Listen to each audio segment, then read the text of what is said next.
All right, so let me get this flipped over. You're going to see that today we're looking a little different than normal. We've got a gallery view up. So let me get this flipped over. You're going to see that today we're looking a little different than normal. 1 second here. View up. We're having a beautiful recursive loop here. I happen to have the YouTube open.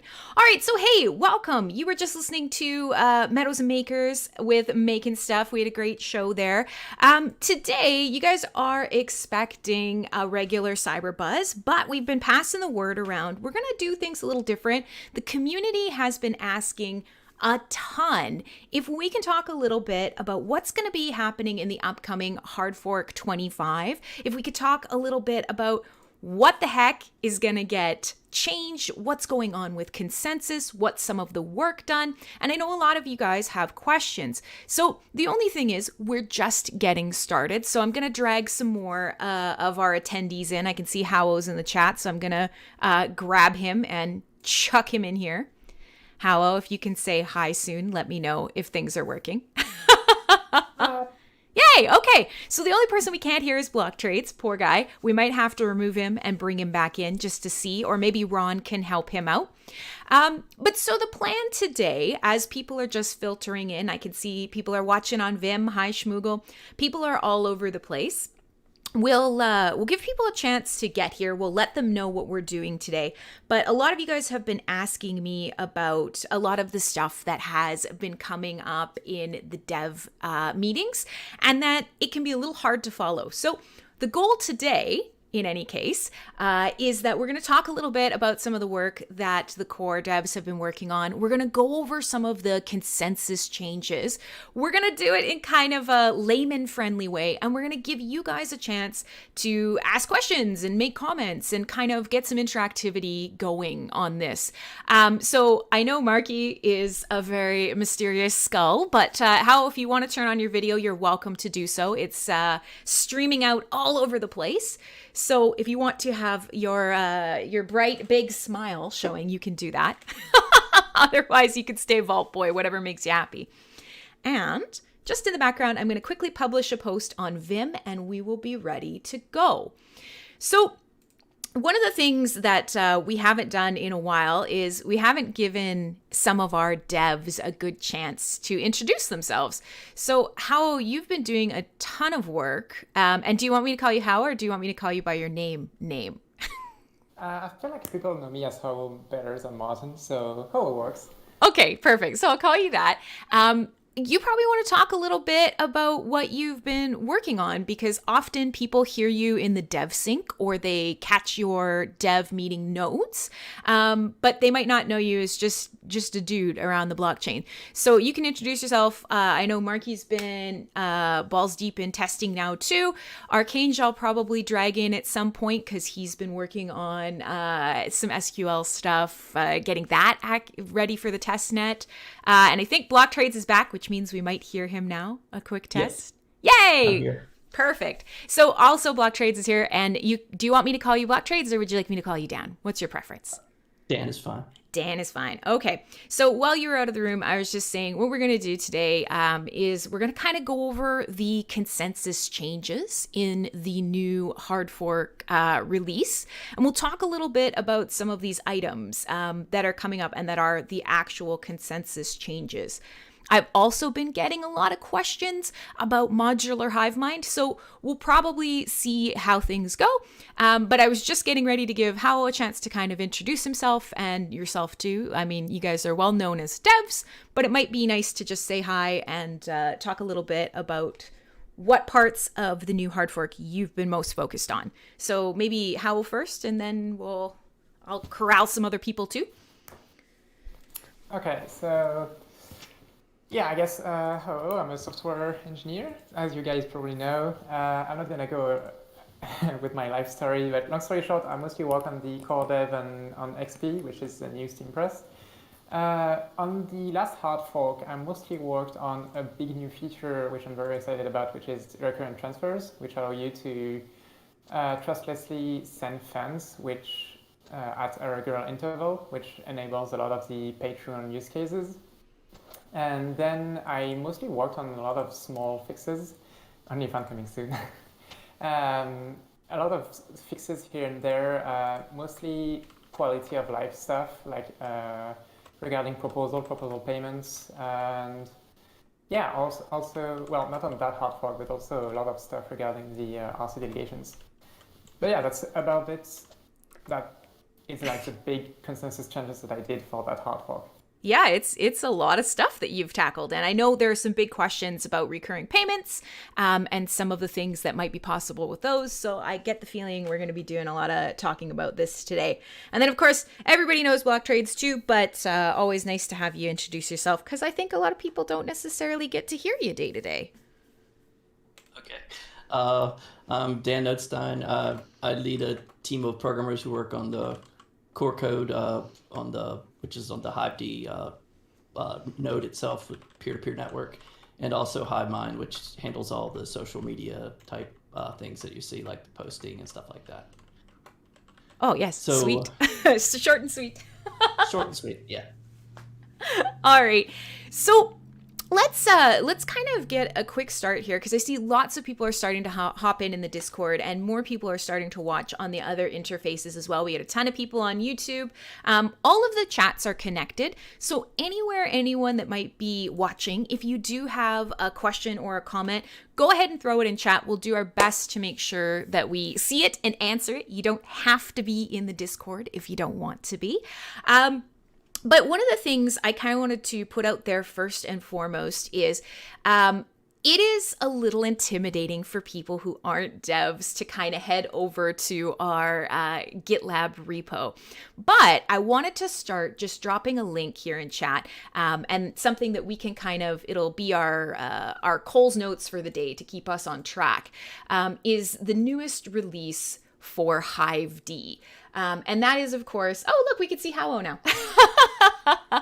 That is, of course, I'm going to drop the link in here because for a lot of non-dev people, you might not realize there are always release notes. And this is so helpful. If it is really scary to jump into that GitLab and you don't know what you're doing and you're not sure what you're reading, one of the best things you can do is look for release notes. And that's what we're going to go over today is we're kind of going to go over all of the items on this release notes list because these are changes to the core Hive code that are coming with this hard fork. And these are the things that most people are questioning, what are the possibilities? Why are we changing this? Who's worked on them? How can we help test? And it is a pretty big list. And if you just look at the release notes, it's a lot easier to just focus on some of these changes. So the first thing that is on the consensus change list, if you click on that link that I've dropped in chat, is that recurrent transfers. Howo was mentioning this, and this is kind of an exciting thing that a lot of people around the Hive blockchain have wanted to see for a while. Hive is fast, Hive is feeless. It's a really easy way to transact value between peers. But why is it that we haven't really been able to start delving into Patreon style settings? And I know that this is something that people have really, really been hoping for. So I'm going to kind of give Howo a chance to explain. And remember, my friendly dev friends, layman's terms, if you can, sort of what the approach is and how people are going to start being able to use this. Script Kitty, you're asking about a set date. We will absolutely talk a little bit about that as we come through some of the features. So we're giving people a chance to get in. But we'll start with the idea of recurring payment features. So the way you would do it is very intuitive. It's basically set and forget. So you would have a front end when you would be like, okay, I want to send, let's say, 10 HBD to that content creator every month or every day or every 2 weeks, whatever. The interval can be anywhere from 24 hours to a month, if I'm not wrong. And yeah, that's about it. And then every month, some money will go from your account to the person. And if you don't have the money, then you don't go into negative or anything. The transfer just doesn't execute, and the person receiving it will know through some API. And so if it's like a Patreon thing, then the app can choose if he wants to either send you a warning or just close your access to some of the Patreon-only access features. And yeah, that's about it. And then you can stop it at any time. And if you want to change the amount, you can change the amount. If you want to change any of the parameters, pretty much, you can do that. And one of the interesting features that we are still working on is that you could also do that to send transfers to an exchange. So let's say you, for tax reasons, you want to only send money to exchanges on a set date, or then you can also do that. Although there is a disclaimer around that, is that we are still working on it with exchanges to see if they can support it. So they will probably not support it as Hardfork 25 hits, but that's what we are working on top of it. Okay, yeah, that's really cool. And so kind of a question for both of our core dev friends in here today is, this is something that I've actually been getting a lot of questions about. Yes, exactly that, Sweeney guys, something like a subscription or a Patreon. So when Hardfork 25 happens, this is something that I think a lot of people are going to be looking for. In terms of interfaces or in terms of setup, do we know, is Hive blog going to be working on that? Because I know that's a condenser issue, which of course, condenser is awesome. But we've got so much work doing on core dev that it doesn't always get as much attention. The Peak D team is in here. So what is the interface for this going to look like? Or is this, we're providing the API, it's all going to be ready to go, the blockchain level function is going to be ready to go, and then we're going to turn it loose and we're going to let devs inside the ecosystem use it however they want? So I think I'll let Blocktrades reply for the condenser part. But I can reply for the other bits. We basically already have an API. I'm almost done adding the functionality to the JavaScript libraries, so that means that frontends will be able to work on it. So the functionality already exists for the testnet that we are working on right now. So that means that any front or the app can already hop onto the testnet and execute some recurrent transfers and see how that works. So yeah, the first answer would be the API already exists at the core level, and a few libraries need to be updated, but that should be done like for Monday or something. And yeah, for condenser, I think I'll let Blocktrades reply. Thanks. I'll be honest, I don't really know. It depends really who has time to work on it. Yep. It can, as Howo said, you can work on it. Dev could pick it up and work on it now because it is working on the testnet, and we have a version of condenser set up on the testnet. Whether we'll have a guy free to work on it before the release or not, I'm not sure. I do have one dev who does condenser work, and two, but both are actually working on other stuff right now. So it just depends on when they free up, or possibly Clockway, or hope I'm pronouncing his name right. Yeah, it's Hui. Anyways, that's how I know. Delegation is better than recurring payments. Well, here's the thing. Nobody ever got hurt by options. And this is something that right now we know delegations don't cover off all the use cases that people want to see from the Hive blockchain. So, having great core features is never a downside. And if you want to do it with delegations, go ahead, baby, you do it with delegations. But so that's fine. I don't think anybody's worried whether or not it's going to be ready to go, other than, people are going to probably be very excited about it. But what I will say is this is something that, we're going to kind of be working with some of the core accounts to put some information out there. People are going to want to test. And I know there are probably devs in the audience right now, or probably who will watch the replay and go, oh, yes, this is the thing that I need for my service, or, for a subscription. Because of course, what we've found is a lot of this hard fork is starting to lay the groundwork to make Hive easier to use for devs and more attractive for building things that, go above and beyond just the rewards pool. So that's really exciting. Do we have, do we have a link somewhere who might be a little more quick to grab it, Howo, for some of this? And is there, do you have advice for somebody who wants to pick up and start testing on the testnet? Because of course, Crazy Crim is going to be coming and knocking on all the devs' doors in the next little bit, making sure that everybody's done testing and has started being a part of the Hardfork prep. So if you happen to have either some instructions or you want them to contact you, a dev that wants to start testing this particular part of the API or helping out, what would you want them to do? I know it's a trick question because I'm late on my testnet page. Yes, I will be putting out so basically I built a testnet faucet, so you can go there and get some testnet Hive and testnet HBD. So that way you can play with pretty much everything. You can even play with some features that you never could play with before because it actually costs money to use, like create a proposal or whatever. And yeah, I will be releasing a guide very soon on how to create a witness on the testnet, which is something we very much need. Although, disclaimer, you cannot do it right now because I say we, but it's mostly Blocktrades, released a new version of the testnet, I think this morning. And so the testnet is currently down as we are shuffling through the versions. So yeah, there is that. Then there is how to actually connect your app to the testnet. There is a tiny bit of setup, and everything else is almost plug and play. And yeah, and then there is a third guide that I'm gonna be putting up on how to play with the new API. So that's the instant conversion. Well, it's not instant, but the HBD conversion, and then there is the recurrent transfer, obviously. Yep. And then there is a new thing, which is the update proposal end date, which is not that huge at all, but it's something you can play around if you want. Yeah, we'll go down the list because it's on our consensus change list. So don't worry, we're going to get to that.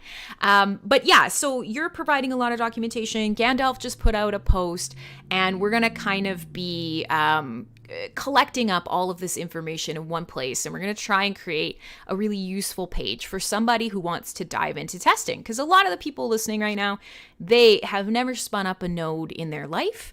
Hive is easier than some other chains, but there's absolutely some quirks to it. So getting a lot of this stuff and kind of talking about the possibilities now and getting it percolating in people's minds is probably the best start. But so one quick thing to go over, because Jarvi did mention, Patreon has kind of trained us to think about the idea of a paywall.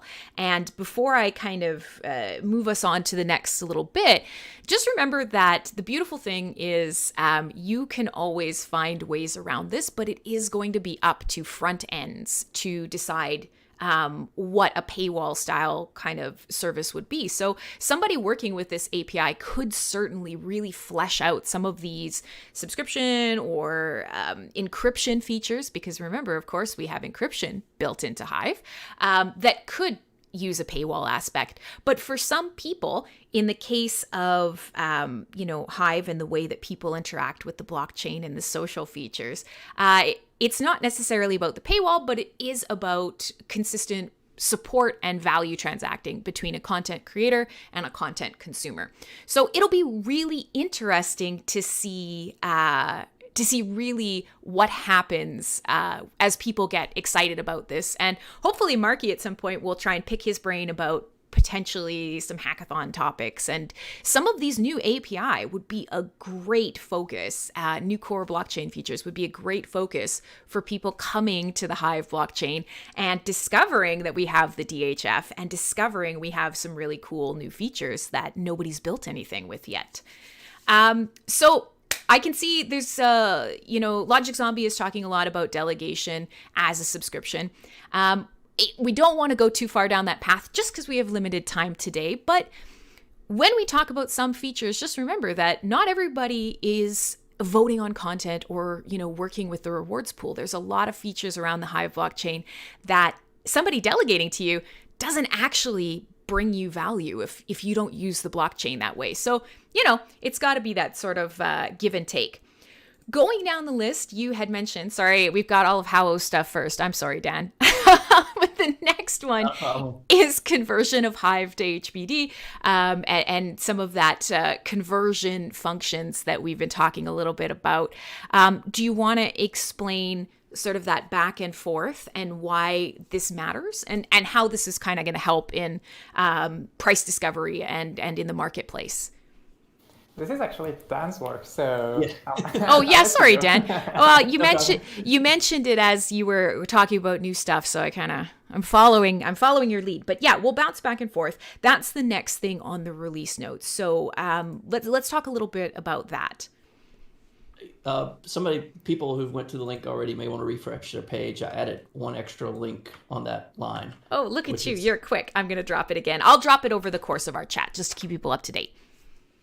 So there's a pound 129 there at the end of that, which you can click on, which actually, if somebody wants the exact definition of how the new conversion works, that covers it. It's written in English and not programmer, hopefully, but it's still, I'd still say it's written in economic form, so it may not be clear.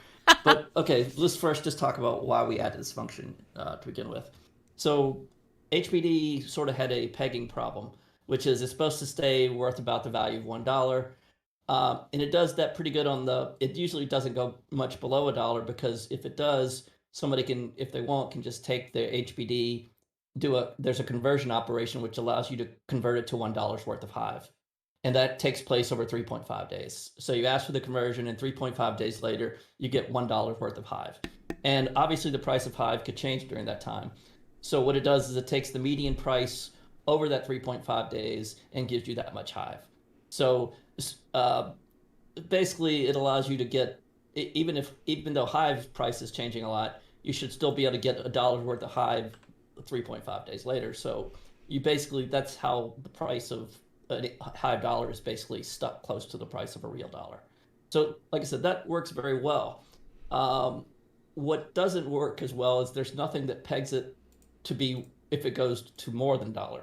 Now, you could say there's nothing backing it. So what you would think that would be enough because all you can get from it is $1 worth of Hive, no matter whether the Hive dollar is selling on the market for $10. But we've seen this happens anyways. Somebody, probably because there's not a huge supply of Hive dollars out there in the world, and a lot of people who don't know what a Hive dollar is or anything about it. And in crypto, there's just a lot of people who are buying coins they have no knowledge of at all, basically just because they see the price move and they decide, oh, it's going up, I'll buy and make money. So we had that kind of speculation going on in crypto that you don't really see in a lot of places. So that's been the problem for Hive dollars. They've often gone up much more than $1 for no good reason, really. And so that makes it difficult to use as a medium of exchange. Yep. If the price is changing rapidly, because now nobody wants to give you their Hive back dollars to buy something with because they're thinking they're going to go up to $2 or $3 in a week, or again, no reason. Yep. So the conversion, we've long known that the conversion on the downside, the conversion from Hive dollars to Hive basically keeps it from going much below $1. That worked well. But so we've discussed for, I guess, literally years now, the concept that we could also have a conversion in the opposite direction, which would allow you to convert Hive to Hive dollars. And the principle here would be if, say, Hive dollar goes to $10, you could take $1 worth of Hive, convert that to 1 HBD, and you can go sell that for $10 if the market is accepting it for $10. So obviously there's a really strong incentive if Hive dollars goes much above $1 to start doing these conversions, converting Absolutely. your Hive dollars and selling. And that should basically just drive down the price because you could basically generate a huge amount of Hive dollars, satisfy any demand for Hive dollars with those kind of conversions. Yeah, So that's sorry to interrupt you. I was just gonna say, No yeah, problem. it's a nice balance to something that we didn't always have a good answer to previously. It doesn't necessarily completely solve the problems that come up, like we found. If you have an asset on an outside market, there is somebody who's gonna have an insane time playing with the prices, as we've seen. But in this case, there's at least some more flexibility for users because that Pandora's box is opened. We can't take it back. You don't want to have HBD unlisted from outside marketplaces, but you also, it's pumping all over the place and unfortunately really doesn't offer some of the benefits that we had hoped. So in this case, users can be flexible. They can do what they want. And that's at least something nice to see whenever we can try and give people options, as we were mentioning earlier. Okay, so I'm seeing the chat and there's opinions in both directions, which is fine. I want to throw it out there. You are so welcome to not like what's happening, love what's happening, ask questions, make comments. But if it feels like I'm rushing you guys through some of, if we get caught up in the weeds, it is because we want to make sure we make it through the whole list today. So anybody who has questions about what's in this hard fork knows. So for everybody who does maybe think that when we move on to the new topic, like maybe delegation is a sticking point today, write a post, share it in the Hive improvements community, bring it here, share it with everyone. And that way we're not losing these avenues of conversation, but we're also still getting through what we need to get through today. And yeah, for anybody else who's just joining us because the audience is getting bigger and bigger and bigger all over the different platforms, awesome. Hi, my name is Crimson Clad. Howo and Dan Blocktrades are in the chat today. So is Marky. He's gotten dragged in here. If anybody else has kind of been working around the code base and you want to come in, please just give me a ping and I'll bring you in if you want to chat today. We're going through the list of the changes for the new Hive hard fork, which is hard fork 25. And so one of the other things that has come up in our little list here is expiring old governance votes. And so this has been something that I swear has been talked about since I joined the blockchain in some form or another. So we're all going on, 4 or 5 years of legacy code base and now a year or into Hive. So this is one that I think a lot of people are very excited to hear about, but want to know the details. It's a little nerve-wracking when we want to say, well, we don't want to, somebody to get hit by a bus and their vote to go on forever. But we also don't want our votes to disappear. We don't want the blockchain to say, nah, listen, your governance is, we don't care. It's been too long. We're getting rid of it. So maybe we talk a little bit about what does this change look like? When do governance votes expire? What can an end user expect from this particular change? Who wants to tackle that one? I guess I can. So essentially the idea is, someone may vote, and the real case where this becomes a potential problem is somebody loses their keys or, leaves the blockchain and basically never votes again. Basically that vote persists. So unlike a normal, a traditional voting system like we might be, normally familiar with, there's a periodic revote, right? Where you don't vote presidents voted for in the U.S. for 4 years, for instance, but that your vote that you cast 4 years ago doesn't matter at the next election. You have to cast another vote. In Hive, we have these persistent votes that go on forever. So since we don't have we don't have a periodic elections, the idea is that somehow need to expire votes instead, so they just don't last forever. And basically what we're looking for is a way to expire the votes of voters who are no longer paying attention to the person they voted for. That person themselves may be gone and not around anymore, or they're just not doing they're not doing anything useful and everybody doesn't want them to be around anymore. That happens. So the basic idea was to expire the votes of voters who are not actively voting for a long time. So if you're not casting what we call a governance vote in the past year, and a governance vote is a vote for a witness, a vote for a proposal, or setting or a change in your proxy, if you're not doing your own voting. So if you don't do any of those activities for a year, then your votes will expire. And basically that means they just stop being counted towards vote totals. Okay, perfect. That's the essence of it right there. Right. So nothing for a year. What sorts of, it's just if you're updating your witness or governance votes. So does the DHF count? What would you have to do inside a year? Just either DHF or witness voting? DHF, witness voting, or proxy change. Okay, perfect. Yeah. So just want to kind of go over that because I know this one is going to be one that we get a lot of questions on. All right. And nobody nobody told me my camera turned off, you jerks, so I fixed it. And when I looked over, I also noticed it was just Howo's forehead. So that must have been an absolutely riveting thing to watch there for a second. All right. So I could see it looks like that is pretty straightforward. Bluefin has a great question. And again, this becomes sort of a UI, UX question that ties into this is, would you get a notice when a witness vote or when your vote expires? Now, obviously, the blockchain isn't going to send you like a virtual up or a transfer with a memo attached. So in this case, are there going to be any plans for the blockchain to provide anything in the API to make it easier for, say, a front-end user like Jarvie, who's in here taking furious notes, for a front end to be able to let someone know? Because a year is a long time, but maybe you are so busy posting or streaming on Vim or playing Splinterlands that you don't make a governance action.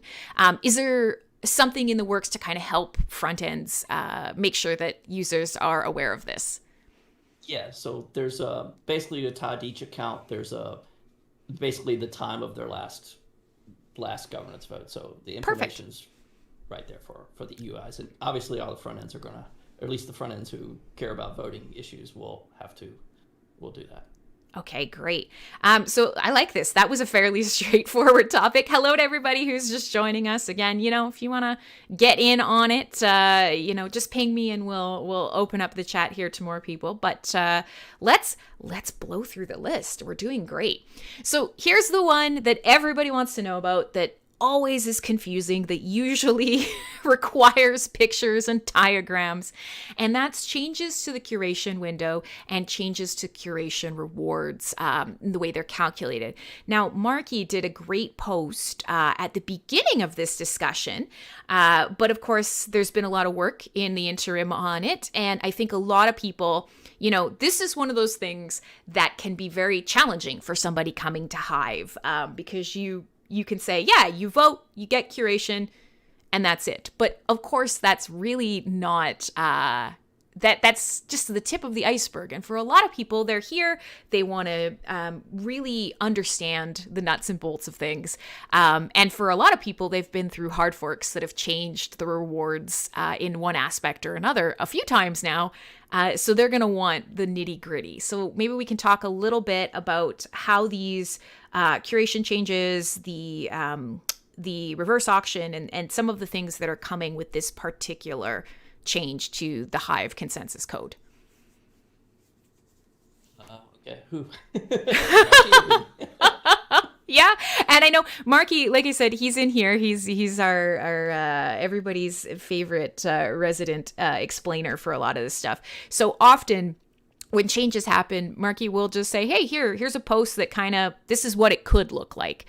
So maybe he can grab that. Of course, there's been changes and kind of discussion on it further, but we'll talk a little bit about some of the numbers and the big changes for this. Okay, so I guess I can start. Truthfully, the changes would be mostly describing what happened, how the old system worked, because the old system was pretty complicated. It's actually much simpler now, so it's easier just to describe how the new system works than to talk about it as changes. Essentially now, if you vote during the first 24-hour window, it doesn't matter when you vote relative to anyone else. So you could vote 1 second after the post is made up, or you can vote 5 minutes, or you can vote 3 hours. And it doesn't matter who votes before or after you during that 24-hour period. Your rewards are going to be the same regardless. And as soon as no one downvotes. Yeah. Downvoting is the exception to that. If there's downvotes, that will lower the rewards of the people curating on that particular post. And then after the 24-hour period, there's a second window that it goes 24 to, I believe, 3 days, basically, which you basically get a little less rewards versus the people who voted during the first 24 hours. And then after the second one, there's the third final window, which you can still vote, where up to the 7 days, where, again, you get less rewards than the people who voted in the first 2 windows. So it's progressively, each window, if you vote, you'll get less than other people who voted during the upper period of time. Now, if nobody votes for a post during the first 24 hours, and you're the first voter on that post, for instance, or first major voter, in other words, it matters somewhat how strong your vote is. If you're a very large voter and you vote during the second window and there's only been small voters during the first window, you're almost not going to notice any difference at all in your rewards. It might as well be like you found the post 1 second after it got posted and voted on it. You get the same. You're going to get pretty much the same rewards. So where you could actually get less rewards would be the case where a lot of people have already voted on a post during the first 24 hours. Then you vote for it. After that, you're going to get less rewards than those people. And it could actually, if they're substantially more than you might get as much as half what you might get otherwise. So potentially you could lose half your rewards for voting on a highly voted for post, and you vote a relatively small amount in the second window relative to that total. Right. So the biggest change here that I think, pardon me, sorry guys, I'm having a little sip of beer in the background. The biggest change that people are going to take away from this is the 5-minute rush, the 5-minute freak out is gone. And so this change, or this sort of expanding of these windows, the idea is if you find it in the first day, you're still pretty early. This is great content. You're helping discover something that's fresh and helping it turn over. But you're also not expected to literally just have your eyeballs glued to your feed for every second of every day. Because, of course, the original sort of 5-minute reverse auction forced people who really wanted to maximize curation to either have a bot, a script, or to literally live online. And unfortunately, not the best way to try to encourage, normal human proof of brain behavior. Murphy is my dog, and he's sitting right beside me. Not Marky, not Murphy. Who are you? Murphy, Marky. Marky, you wrote a post on this, and you've been really good at explaining some of these changes. So do you want to also kind of jump in and explain it a bit too? Shadows Pub's right. People might actually read before voting, which would be nice. Which would be really nice, yeah. My dog is here, I swear. Sure. One of the things I noticed is the last few hard forks has dramatically reduced the incentive to vote comments. First, you had the 30-minute reverse auction, which means if somebody made a comment and you saw it and you have GinaBot and you've been notified within, say, 60 seconds of the comment, you're not really encouraged to vote on it because you have 30 minutes to wait before you don't lose most of your vote. And earlier on, when you voted early, the extra that gets removed would be going to the author. So you might be like, well, I don't mind losing if it's going to where I want my influence to go. But then they changed it where it got removed and put back into the reward pool. And that was a big change, which further reduced the incentive to vote comments. Because when you vote, not only are you losing some of your voting power, it's not going to where you want it to go. So that's a big thing, because when you vote, even if you don't get all the rewards, you want it to go where you want it to go. That's what your influence is for. So those two changes hurt, and then they reduced the time from 30 minutes to 15 minutes. And that helped a little, but it was still too long for people that use GinaBot or anything like that and have been notified within 30 seconds of the comment and go and respond to it. It's pretty easy to respond to a comment and read it within 60 seconds and want to vote on it. Yep. So we've had a lot of people not want to vote on comments because it's just not practical in our system. Even with a 5-minute window, that's still too long in some cases for comment voting. And if you use a platform like Reddit, comments are 90% of the content. What you have the post is one thing, but all the engagement happens in the comment section, and we don't have the ability to reward that very well. So I think one of the things that's interesting about these changes is I think comment voting, organic comment voting, not the spam stuff that we were trying to prevent with the curve. I think organic comment rewarding is going to happen more frequently, which may encourage more engagement. If you look at, for example, Leo, when they went to linear rewards, they started rewarding comments, and not because, I want to throw some votes here. It's because they wanted to reward engagement. Mm-hmm. And that happened quite a bit. So if you look at Leo, you'll see there's a lot of comment voting going on. And I would say 90% of it or more is organic, not just, hey, I want to throw some rewards somewhere that no one will see it. And comments have been a big part of the problems with previous spam because it's so easy to throw votes on comments and hide them where people don't see it. And that's why the curve came around, is to help prevent that. But it made things complicated. It made it so people don't want to reward comments because the comments get hit the most, because comments don't usually break $1. They're usually a few cents. So they get hit by the curve more than anything. And a lot of people with smaller votes, like a 4-cent vote, and they want to upvote a comment and say, hey, I'm going to give my full vote to this comment because it's a good comment, and their 4-cent vote turns into 2 cents. It's very discouraging. So I think one of the things we're going to see is a lot of engagement changes in terms of comments. And these curation reward changes should help that. Another thing is a lot of the larger voters vote on a lot of posts early to curation snipe, but they're not doing it. See, I hear curation snipe all the time, and people say it for everything. When I say a definition, my definition of curation snipe is when you vote on something early, but you do it in a minimal fashion. So it's not about rewarding the person; it's purely about taking rewards. So if you look at a lot of the larger voters, they're voting 10 cents, even though they have a $10 vote, a $20 vote. They're voting 10 cents just to get in there and curation snipe, but they're not really doing it because, hey, they want to reward this person or reward this content. So that's going to go away. A lot of that thing's going to go away. Like, I voted on people because I wanted reward content, and then I had them curation snipe everything I had because they don't want me touching their authors. So it's caused a lot of drama, and a lot of that's going to go away with this new change. Right. And you know, that's a whole other dynamic, but I'm really glad you brought up the comments thing because I think that's the perfect way to round out this change for people who are just like, okay, give me like the information, cram it in the front of my brain. I just need the gist of it. And the gist is, the 5-minute freak out, the countdown, the instant voting. You don't have to worry about that anymore. But the comment thing, I'm really glad you brought up because it's true.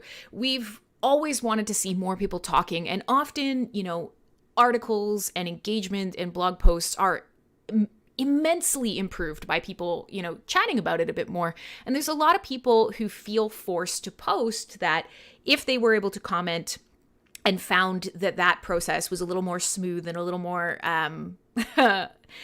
was approached a little more logically, that they would do that and they'd be happy with that. So this is a great point to kind of wrap up the change to the rewards. But one thing that I will ask before we kind of move to the next thing in our consensus change is, if you could, I know you did write a post talking about this, some of the positives, some of the negatives. If you can go find it, Marky, and maybe drop it in the chat because people are asking for it, that would be awesome.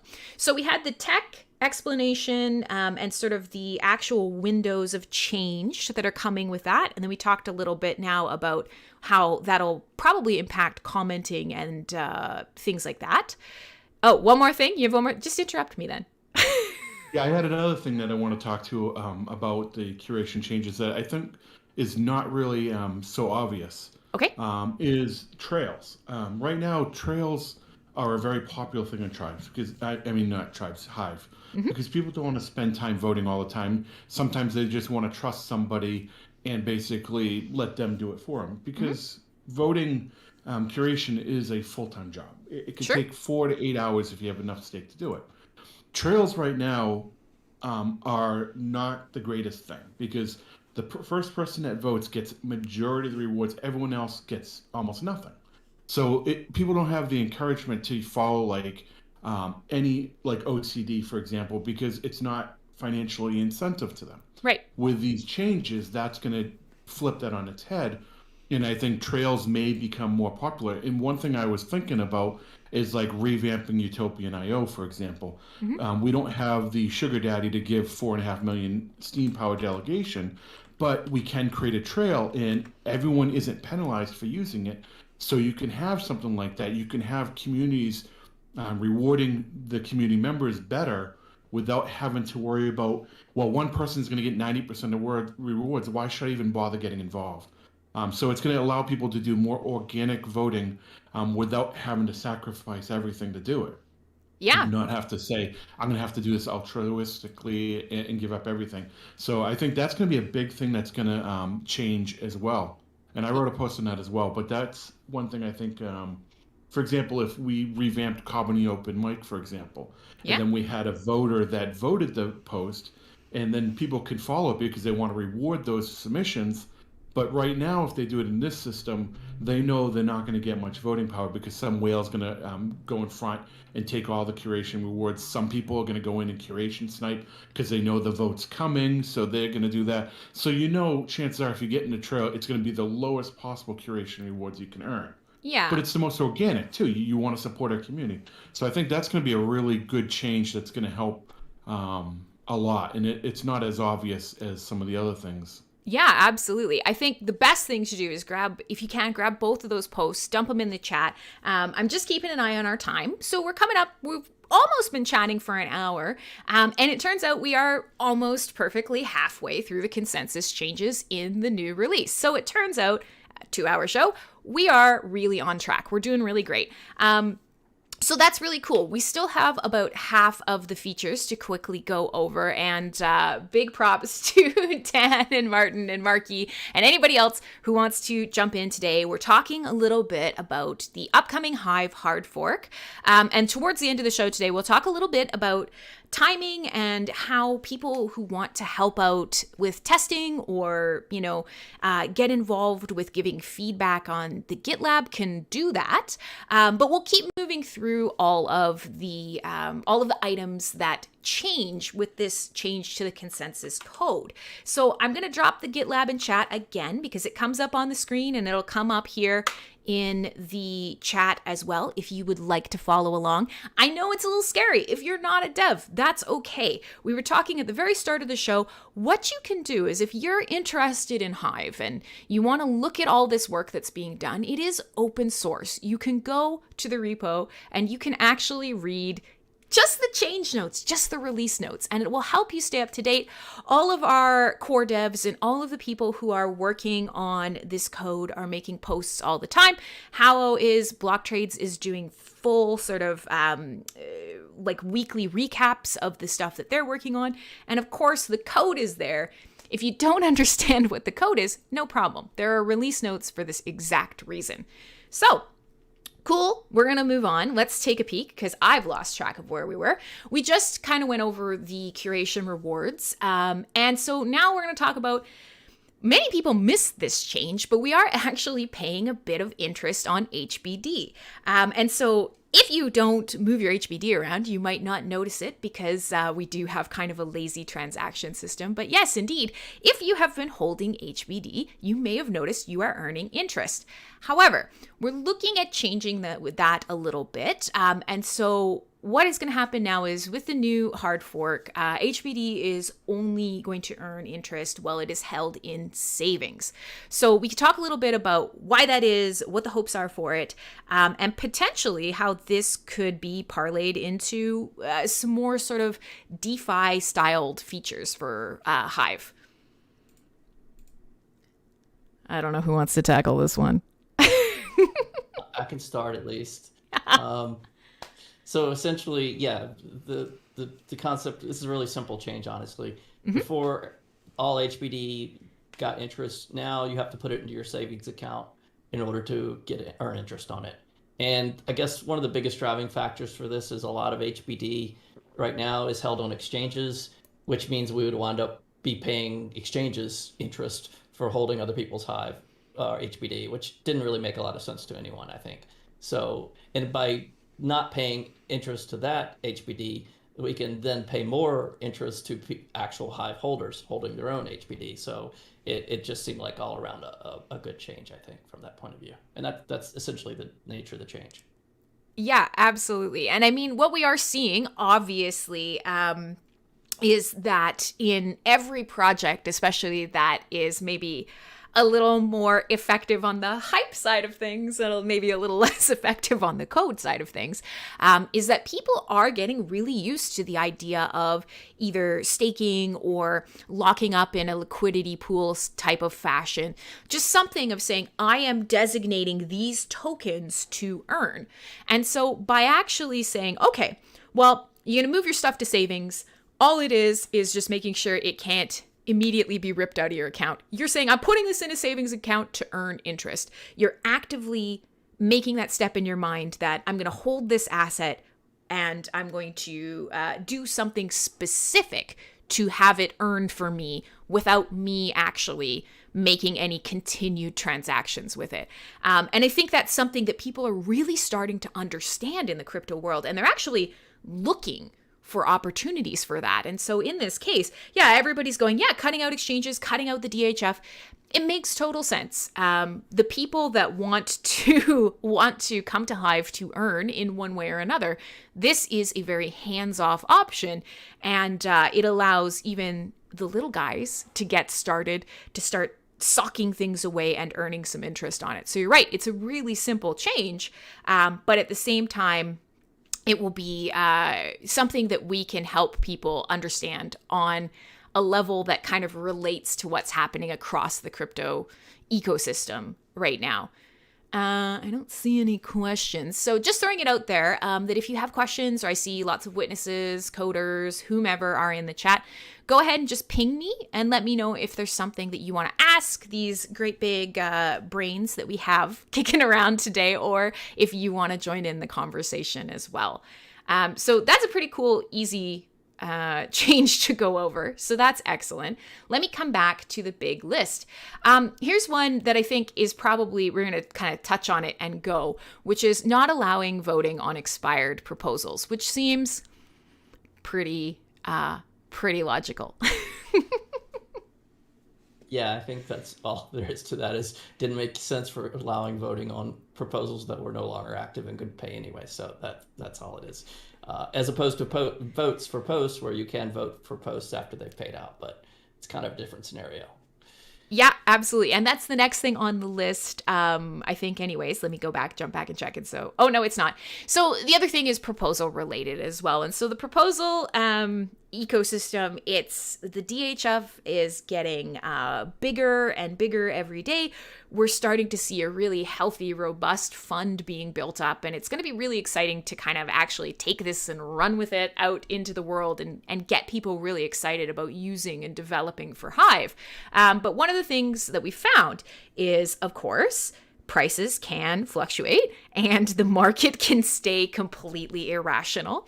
And people often would like to see, expectations for proposals may change when people in the community are looking at what a proposal is getting, or, is maybe the potential has either grown for funding because the market price has gone way up.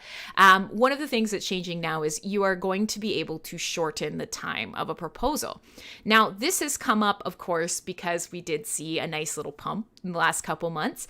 And so people who were asking for what seemed, pretty reasonable for whatever they were asking for, all of a sudden now had a proposal that potentially was, paying out 4, 5, 10 times more over the same period. And there wasn't a lot of flexibility around how a proposal would be truncated at the blockchain level. So this code change, we probably don't have to talk too much about it, but it basically allows somebody who's created a proposal to shorten the end date if they've either finished it or, whatever the case may be. So I don't know if there's anything anybody wants to add about this particular code. Yeah, actually. Good man, jump in. You've been quiet for a while. Yeah, most of the stuff is not mine, so I can't speak about it.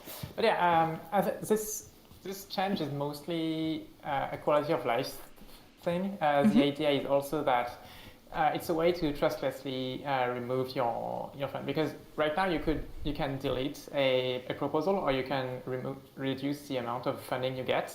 Yes. But you cannot increase the amount of funding, obviously.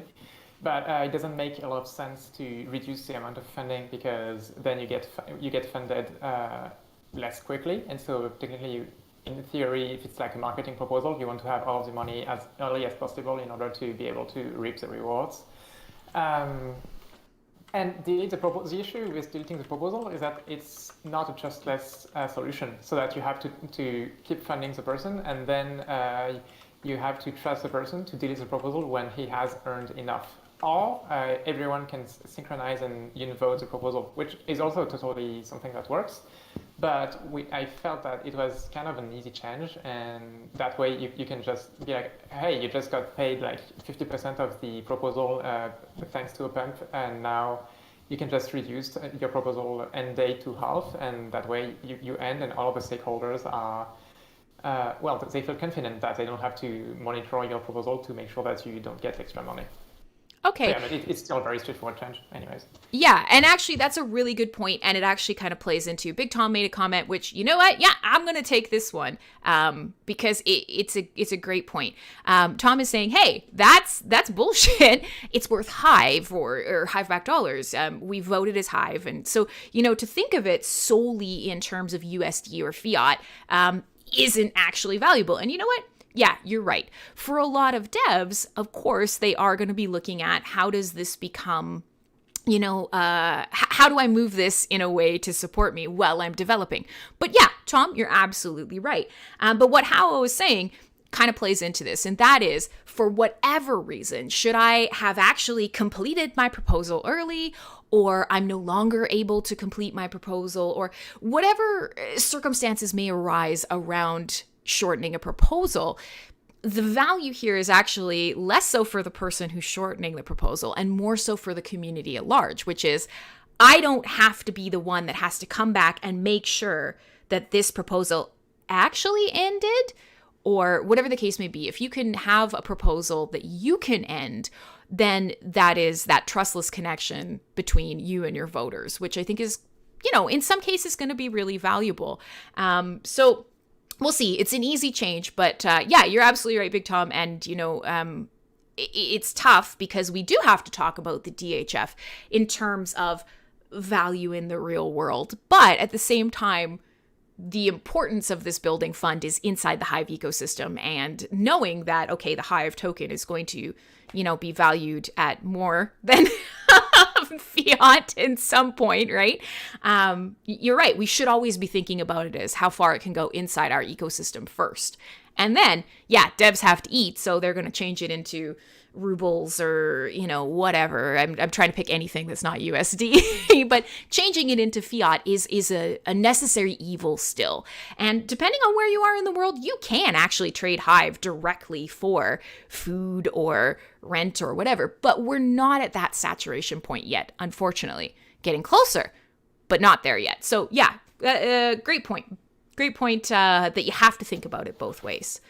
If I could add to that. Of course. As a dev. We're talking about, no, it's not as a dev, it's more like as a stakeholder. So basically it's not paid in Hive. It's a big thing. We are talking about USD because we are talking about HBD, which is tied to USD. So that's why we always make that comparison.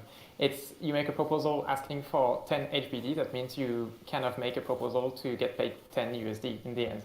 And that's why we have this whole, all of these problems when the peg is broken. And that's also why we make a lot of comparison, because a lot of the proposals are used to buy goods and services, mainly time for now. For instance, dev time for me, or maybe marketing, or even for a lot of the proposals, servers, which are paid using actual USD. Yeah. So yeah, that was that's the flip side of it too. And so, of course, now we have, that two-way conversion, and we have some more things that hopefully all of these things in tandem start making us able to make comparisons that make sense inside our ecosystem. And when we do kind of struggle with, are we comparing this particular facet of Hive to fiat, and are we taking this particular facet of Hive in relation to the crypto ecosystem, it's going to make it a little easier for us. But right now, as it stands, HBD does whatever the hell it wants to do.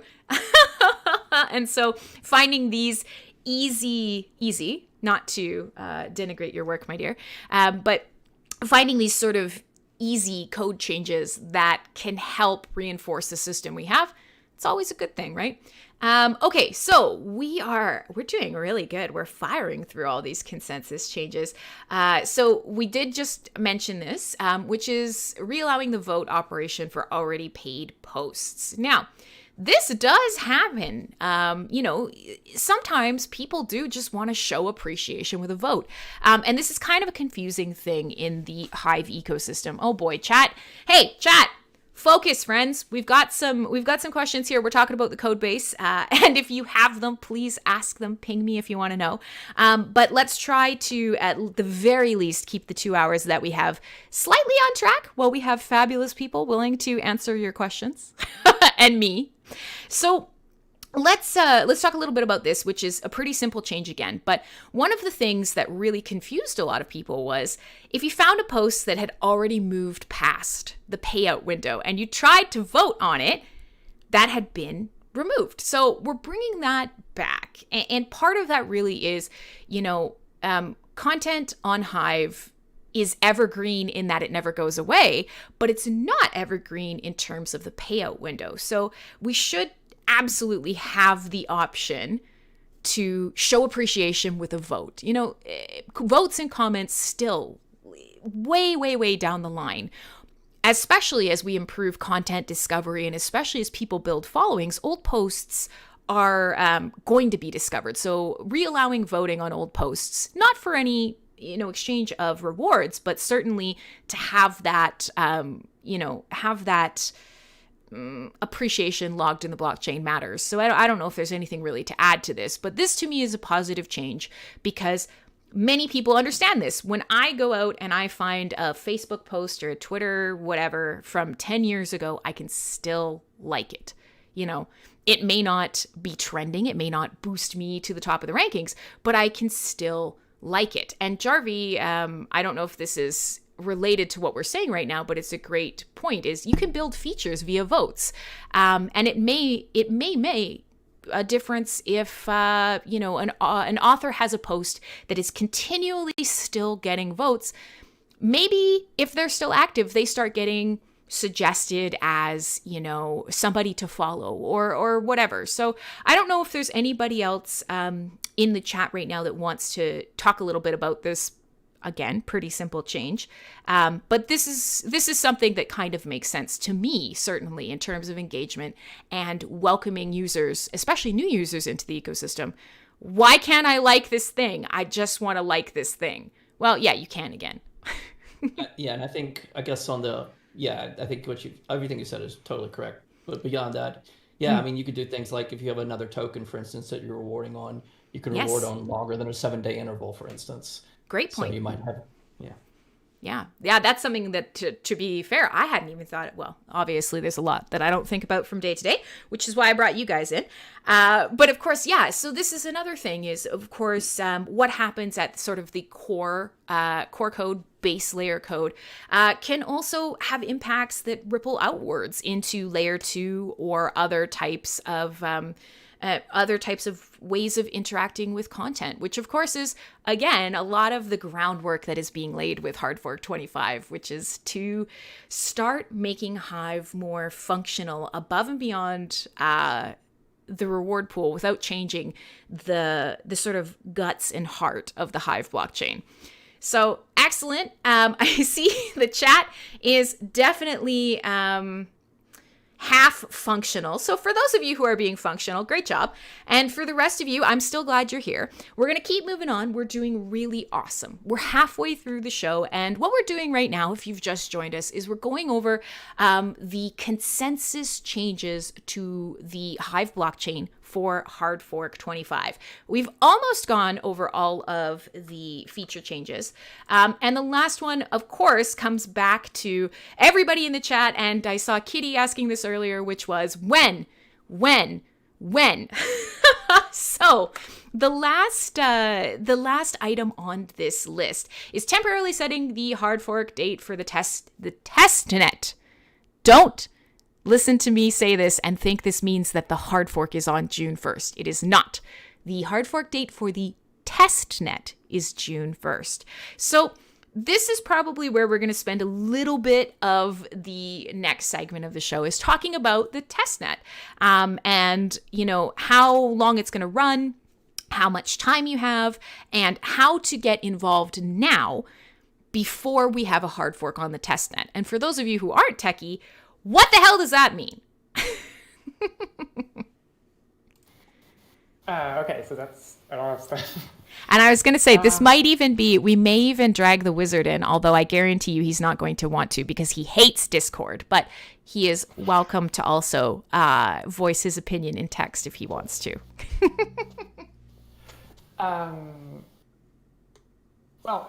There is a lot of stuff to process, but long story short, I guess it's just a testnet. If you are familiar with the whole idea of blockchain, a testnet is an environment that it's a parallel network, let's say, that replicates all of the stuff in the mainnet, except that everything inside of it is worthless. So you have tokens, you can send them, you can create proposals if you like, you can create posts, you can vote them, and except that everything on that is just a test environment. That's something that back when Hive was Steam, and even Hive, when Hive just came for Hardfork 24, we didn't really do. We had a testnet for Hardfork 24, but it wasn't really long-lived. That's something that we are working to get a proper testnet, because if you are working if you are a developer used to the blockchain world, you are, like, if you go on Ethereum, you are used to testing your application on the testnet. Since that's actually kind of like our strength, that we never needed a testnet, because since everything is feeless, you can build an application and test it on the mainnet without really needing a testnet. And so the need was never that big, but now that we are getting more and more solid on our bases, we really want to have a proper testnet that will be used to let everyone integrate the applications before the hard fork happens, so that people can be ready when it happens. Whereas historically, all of the new features were generally integrated afterwards on the mainnet. And so it's important for two reasons. One, it's better for the users, so they can play with their shiny new toys before it happens. And two, This is very important for any of the developer listening. This is your last chance to voice, well, not your last, but almost your last chance to voice your opinion on the API and the way it's built. And if as a developer you feel like it's not done correctly and you would like it to be done another way, now is the time to tell us, and so we can discuss it, maybe change it. I'm not saying we will change it all the time, but this is really the time where everything is still like play dough that's like still very mushy, and afterwards we'll put it in the oven and it's done, right? And it's much more painful for us to change it afterwards. So this is what I really want to hammer, is please test your applications on the testnet now and see how you like it. If you don't know how to do it, because I didn't put the post out yet, don't hesitate to either poke me on one of the channels I'm in. If you don't see me on one of those, poke Crimson and she will poke me. Yeah, absolutely. I don't know if you want to add anything else, Blocktrades. Yeah, absolutely. I think you got the gist of it there. The idea is to allow testers to test the code before we release it to everyone. And with a permanent testnet, it brings benefits to new app developers. They can test on a platform where they don't have to worry about making mistakes that might cause problems. Especially if anybody decides they've found the secret way to crash the net, they can now test on the testnet instead of testing on the mainnet. Yay.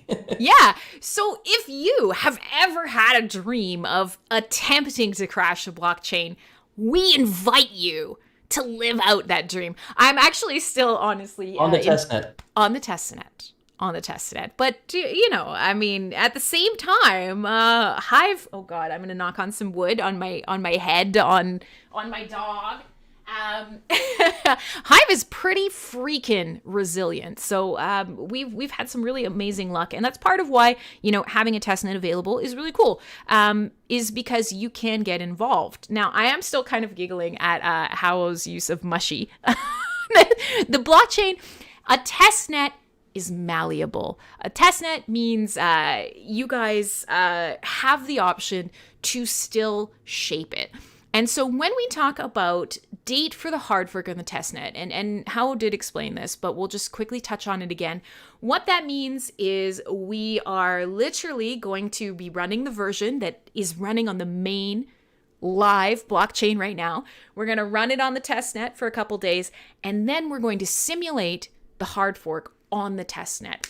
So that will be happening on June 1st, I'm guessing. That's the date as of this last update here.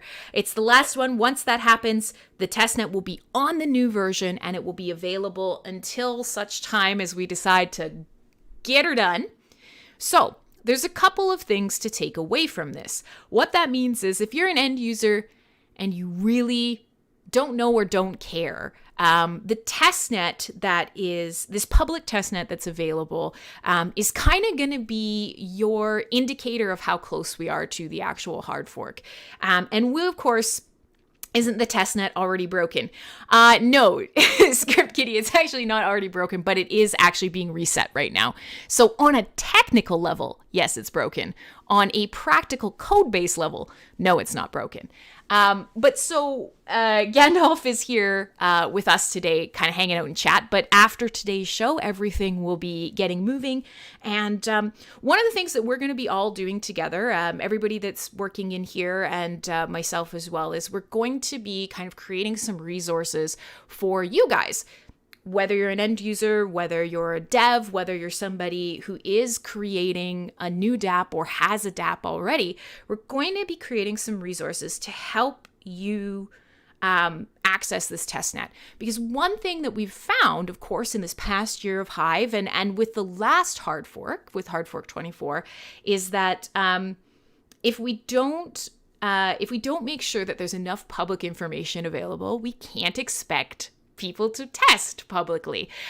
So that's something that we're going to be working on, is to make sure that some better directions, and yes, a collection of posts, Jarvie, will be created, and some official posts from the Hive account, the main Hive account, will come out and will help people who will be able to then use this testnet that'll go on.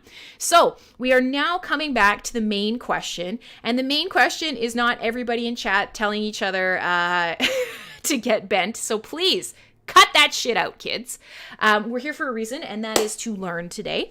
So as we come into the last sort of back half of the show, we'll address some of the questions that have come up. I see yours, Engine Witty. I saw yours, Malik. And I know that Kitty had asked, of course, the big when question. So testnet is now happening. You know, we're getting ready for this June 1st, fork. The projected date for the hard fork. Now, don't take anything we say in today's show as gospel, but do we have a rough idea of when we think, in a best case scenario, the new hard fork will happen? When? I know everybody's wedding. So with the caveat being that the more of you who test, and of course, if you're a dApp developer, I'm gonna be chasing you. The more of you who test, the quicker we figure out whether something's broken. And if something is broken, of course, that's going to extend our timeline. So if you want to know when the hard fork's going to happen, help us test. It's the number one way. But let's say in a perfect world, everything looks amazing and everything works well. What are we thinking as a rough window for the hard fork? June 30th. Boom. Look at that. No hesitation. But that means that all of you guys have to test. So tentatively, end of June. Now, that's a pretty healthy testing window, guys. That's a pretty healthy testing window. That is a full month. That's a full month. Bluefin, you're going to get slapped, my friend. The people in chat being sassy. I'm glad you guys are here. So, tentative date towards the end of June for Hardfork 25. And then, of course, depending on everybody jumping in and testing and helping us make sure that things look really great. But that's pretty cool. So there will be more updates. Please keep an eye on sort of the officially unofficial, official Hive accounts for that. But coming up at the end of June. So we have a couple more questions. You guys are doing amazing. We've been on the 2-hour nonstop talking marathon here. My name is Crimson Clad.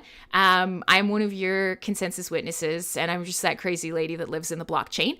We have a number of people here today listening all over the different platforms, and we've had Dan, Blocktrades, chatting with us. We've had Howo, Martin chatting with us. Marky has lent us some of his time today, and we've gone over everything that is changing in consensus, which is that core code that is the rules for the Hive blockchain.